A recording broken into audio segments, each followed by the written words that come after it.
Next most important chapter is neural control and coordination.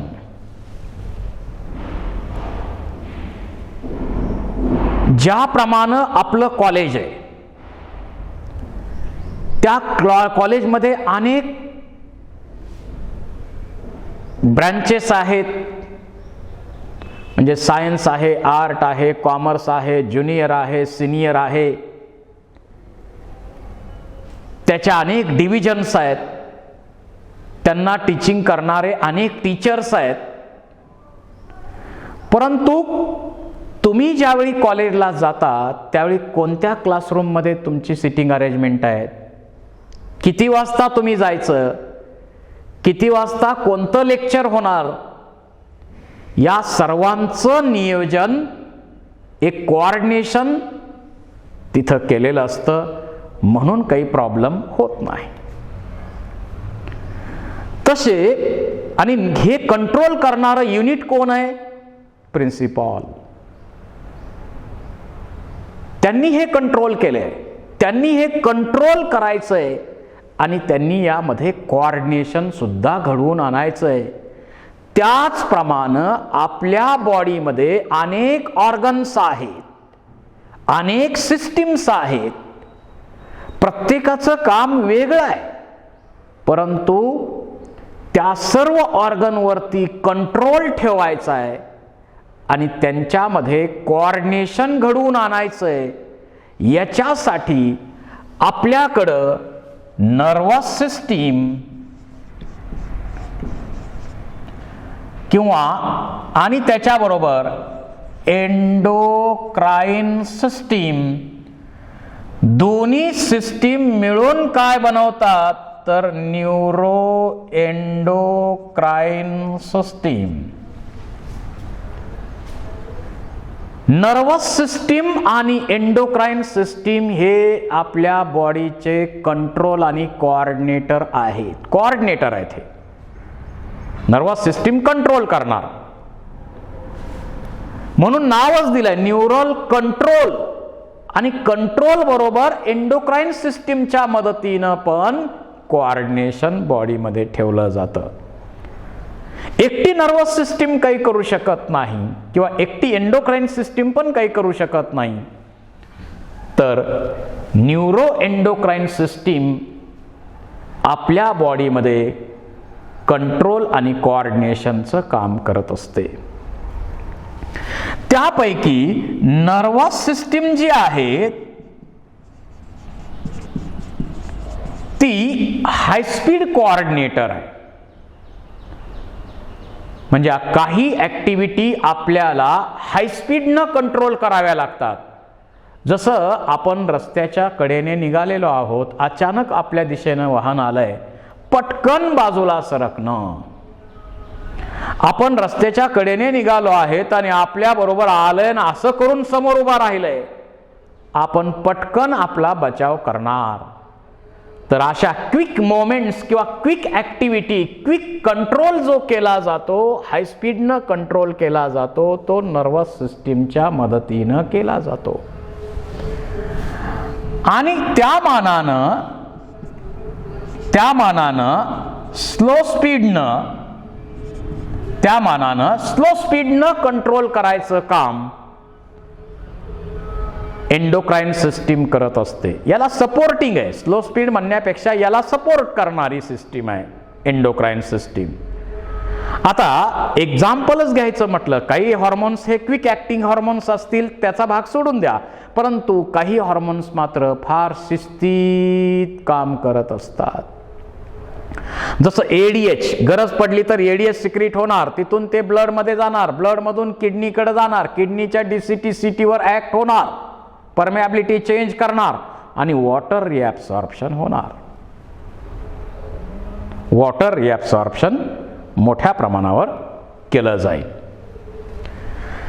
तर हे काम जे चालतं ते अतिशय स्लो स्पीडनं चालतं, म्हणजे हा स्लो स्पीड कोऑर्डिनेटर आहे. सगळ्याच हार्मोनच्या बाबतीत तसं म्हणता येणार नाही, पण काही हार्मोन्स मात्र स्लो स्पीड कोऑर्डिनेशनचं काम करत असतात.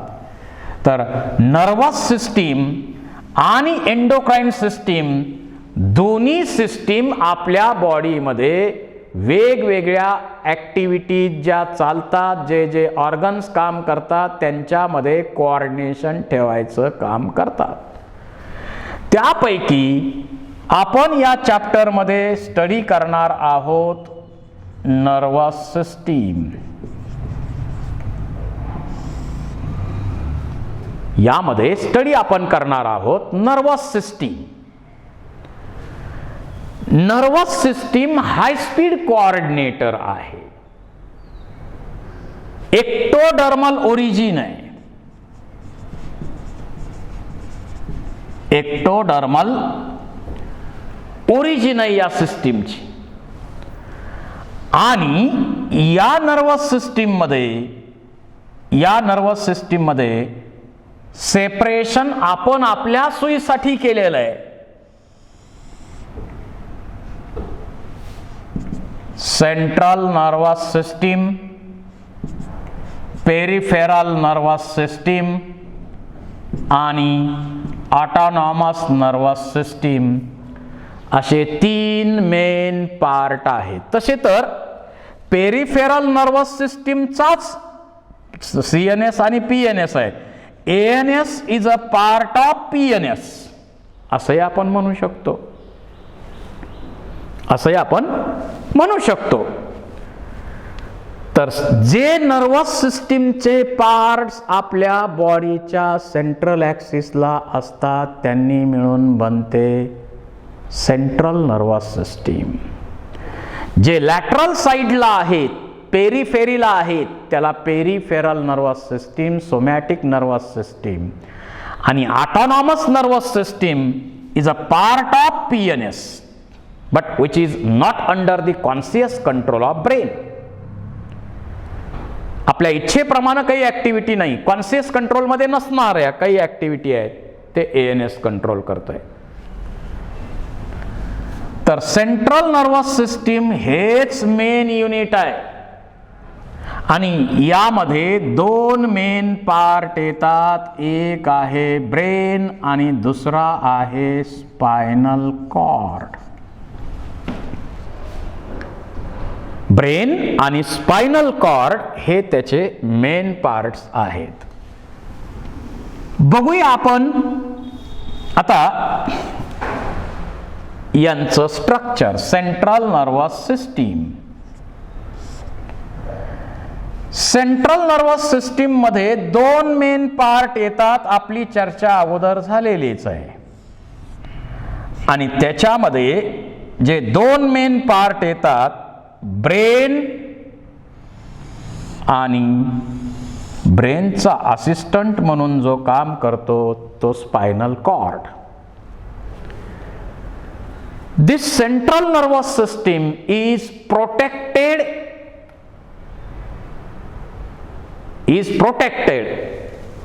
among them.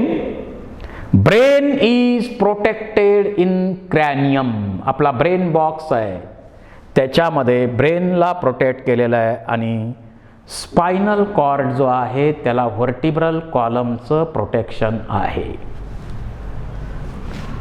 म्हणजे याच्यावरती क्रॅनियम आणि इथं व्हर्टिब्रल कॉलम यांचं प्रोटेक्शन त्यामध्ये दिलेलं आहे. त्याच्याबरोबरच या ब्रेनवरती आणखी काही कव्हरिंग्ज आहेत.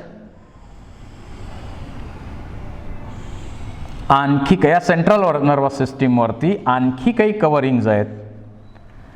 यांना आपण म्हणतो मेनिंजेस. यांना आपण म्हणतो मेनिंजेस.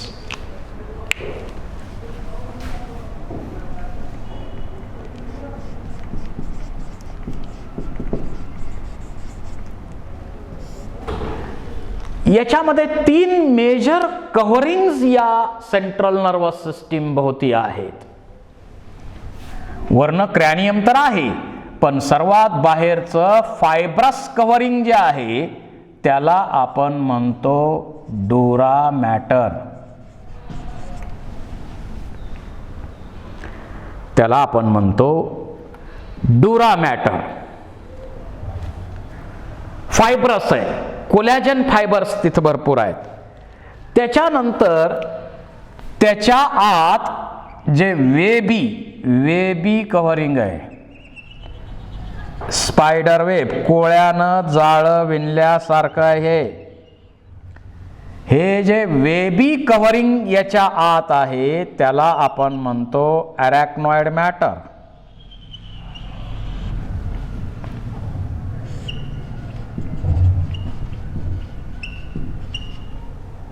अरॅक्नॉइड मॅटर हे वेबी आहे. It looks like a spider web. असं हे कव्हरिंग आहे. आणि थर्ड कव्हरिंग जे आहे ते या सेंट्रल नर्वस सिस्टीमला रॅप केलेलं आहे, गुंडाळलेलं आहे. सेंट्रल नर्वस सिस्टीमच्या भोवती हे कव्हरिंग आहे. याला आपण म्हणतो पाया मॅटर.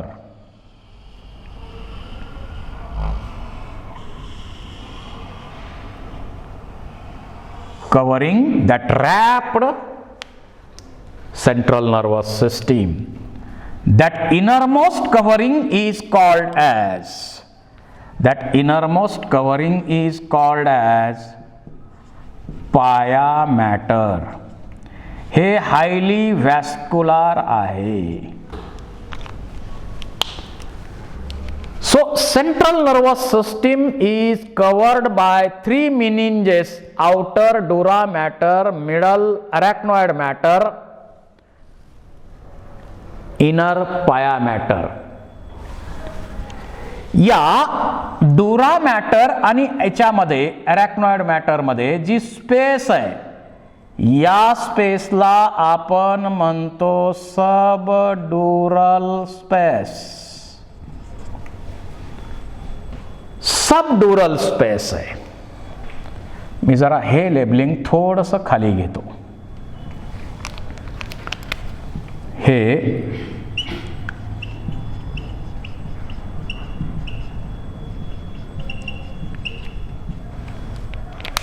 इथं सबड्युरल स्पेस आहे आणि ही सबड्युरल स्पेस त्याच्यामध्ये सिरस फ्लुइड भरलेलं असतं. आणि जी स्पेस अरॅक्नॉइड आणि पाया मॅटरच्या मध्ये आहे तिला सब अरॅक्नॉइड स्पेस असं म्हटलं जातं. आणि त्या स्पेसमध्ये cerebro spinal fluid CSF cerebrospinal fluid त्यामध्ये भरलेलं आहे. म्हणजे ही जी स्पेस आहे सब अरॅक्नॉइड स्पेस, त्या स्पेसमध्ये सेरेब्रोस्पायनल फ्लुइड भरलेला आहे. सेरेब्रोस्पायनल फ्लुइड या स्पेसमध्ये भरलेला आहे. The space which is present between arachnoid matter and pia matter. Arachnoid matter, pia matter. इथं काही ठिकाणी असं पण ए पण मध्ये स्पेलिंग आहे.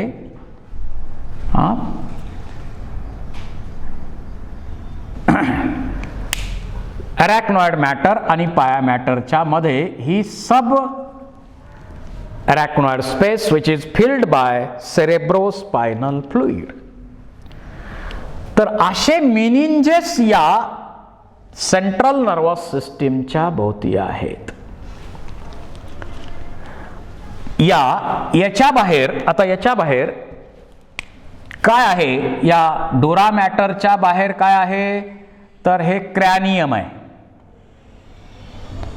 हे क्रॅनियम आहे. मी ग्रीन कलरनं जे दाखवतोय ते काय आहे?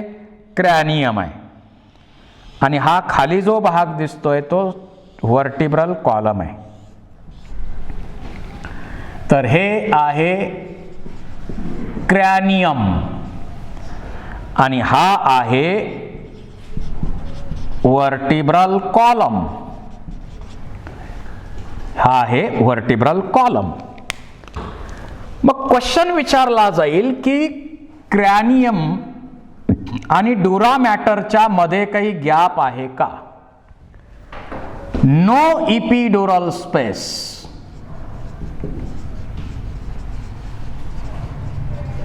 यामध्ये स्पेस नसते. इपिड्युरल स्पेस इथं ब्रेन मध्ये नाही आहे, पण स्पायनल कॉर्ड मध्ये मात्र इपिड्युरल स्पेस असते. आणि ज्यावेळी ऑपरेशन करायचं असतं त्यावेळी ॲनेस्थेशियन लोक जे इंजेक्ट करतात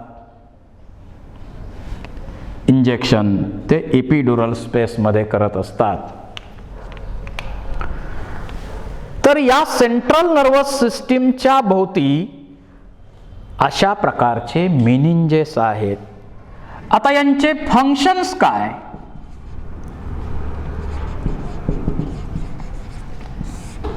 नंबर 1, प्रोटेक्ट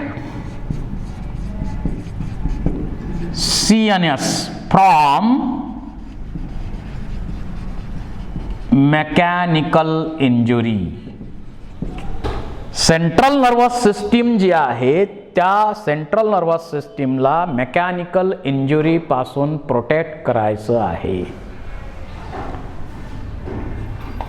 त्याचबरोबर सेरेब्रोस्पायनल फ्लुइड जे आहे that keeps central nervous system under uniform pressure. आतून आणि बाहेरून युनिफॉर्म प्रेशर मेंटेन करायचंय. आतून आणि बाहेरून युनिफॉर्म प्रेशर मेंटेन करायचंय. त्याच्यासाठी cerebrospinal fluid. So our central nervous system is bathed. म्हणजे आतनं पण सेरेब्रोस्पायनल फ्लुइड आहे सगळीकडं. आतनं पण सेरेब्रोस्पायनल फ्लुइड आहे, कारण आपला ब्रेन आतनं पण पोकळ आहे. तर इथं जे आहे ते आहेत लॅटरल व्हेंट्रिकल्स.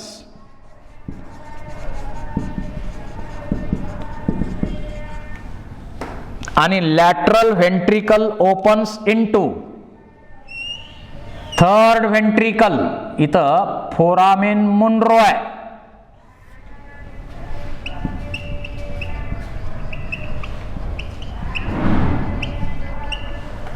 थर्ड व्हेंट्रिकल मध्ये ओपन होणार. थर्ड व्हेंट्रिकल मध्ये ओपन होतं डायोसील. हे काय आहे? डायोसील आहे. थर्ड व्हेंट्रिकल जे आहे त्याला आपण डायोसील म्हणतो. त्यामध्ये ओपन होणार. आणि मेडुला ऑब्लॉंगिटा मध्ये इथं आहे फोर्थ व्हेंट्रिकल. मेडुला ऑब्लॉंगिटा मध्ये इथं आहे फोर्थ व्हेंट्रिकल. याला मायलोसील किंवा मेटासील. सील म्हणजे कॅव्हिटी. Fourth ventricle. आणि थर्ड व्हेंट्रिकल जे फोर्थ व्हेंट्रिकलला कनेक्ट केलेला आहे, ते कनेक्ट करणारा जो कॅनॉल आहे, या कॅनॉलला आपण म्हणतो ॲक्विडक्ट ऑफ सल्विस.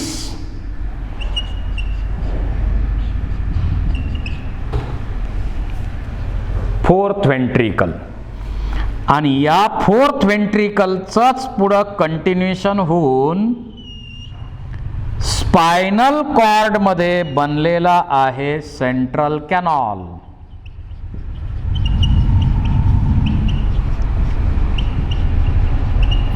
न्यूरोसील त्याला आपण म्हणतो. आणि याच्यामध्ये लाइनिंग जे आहे इनर साइडला, हे व्हेंट्रिकल्स आहेत, आणि याचं जे लाइनिंग आहे ते इपिंडायमा सेल्सचं लायनिंग त्यामध्ये आहे. त्या सिक्रिशन पण CSFचं करतात आणि जो प्रेशर आहे म्हणजे मोमेंट्स पण इथं होतात, सिलिएटेड आहेत ना. आणि इथं सगळीकडं आत मग काय भरलेलं आहे तर सेरेब्रोस्पायनल फ्लुइड भरलेलं आहे सगळीकडं आत, cerebrospinal. So our central nervous system bathed on both sides by cerebrospinal fluid. आतनं पण सगळीकडं सेरेब्रोस्पायनल फ्लुइड आहे, बाहेरनं पण सगळीकडं सेरेब्रोस्पायनल फ्लुइड आहे. दोन्हीकडनं सेरेब्रोस्पायनल फ्लुइड सेंट्रल नर्वस सिस्टीममध्ये आपल्याला पाहायला मिळतं. त्यामुळं आपल्या नर्वस सिस्टीमला युनिफॉर्म प्रेशरमध्ये ठेवण्याचं काम हे करणार. थर्ड रोल जो आहे याचा, it keeps CNS central nervous system moist ठेवण्याचं काम सुद्धा केलं जाईल. मॉइस्ट ठेवायचं काम केलं जाईल. आता आत काही ब्लड व्हेसल जात नाहीत तर तिथं आत न्यूट्रिएंटचा सप्लाय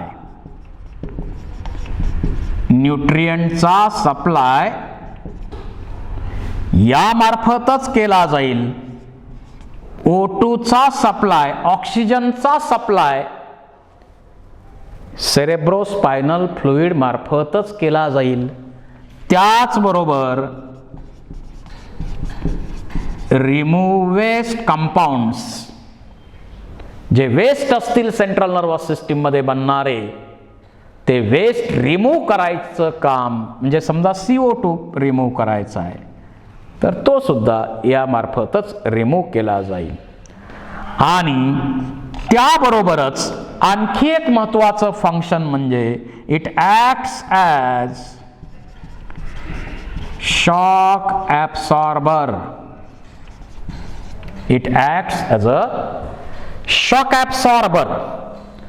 म्हणजे जर काही लागलं किंवा आपण पडलो, काय झालं तर ब्रेनला किंवा सेंट्रल नर्वस सिस्टीमला काही प्रॉब्लेम येऊ नये याच्यासाठी हे सेरेब्रोस्पायनल फ्लुइड जे आहे ते शॉक ॲब्सॉर्बरचं काम करत आहे.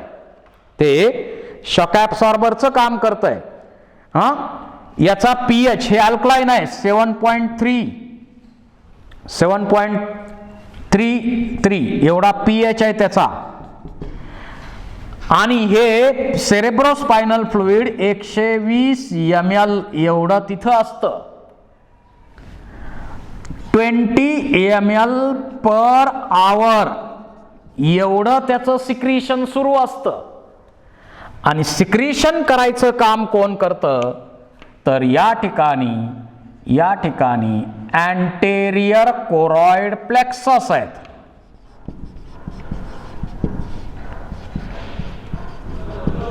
अँटेरियर कोरॉइड प्लेक्सस आहेत, त्यांच्या मार्फत पण सिक्रिशन होतं. थर्ड व्हेंट्रिकलच्या मध्ये अँटेरियर कोरॉइड प्लेक्सस आहे. आणि त्याचबरोबर या मेडुला ऑब्लॉंगिटा मध्ये सुद्धा पोस्टेरियर कोरॉइड प्लेक्सस असणार, त्यातून हे सिक्रीट केलं जातंय. आणि त्याच्याशिवाय इपेंडायमा सेल सुद्धा हे सेरेब्रोस्पायनल फ्लुइड सिक्रीट करतात. आणि असं हे सेरेब्रोस्पायनल फ्लुइड महत्वाचं आहे. जर यामध्ये काही गडबड, मेनिंजेस यामध्ये गडबड झाली तर ते आपण मेनिंजिटिस डिसऑर्डर आहे, त्याच्याविषयी आता आपल्याला चर्चा करायची आवश्यकता नाही. So our central nervous system is protected by meninges and in subarachnoid space and inner ventricles are ventricles contains cerebrospinal fluid. So this is about cerebrospinal fluid and meninges. Thank you very much.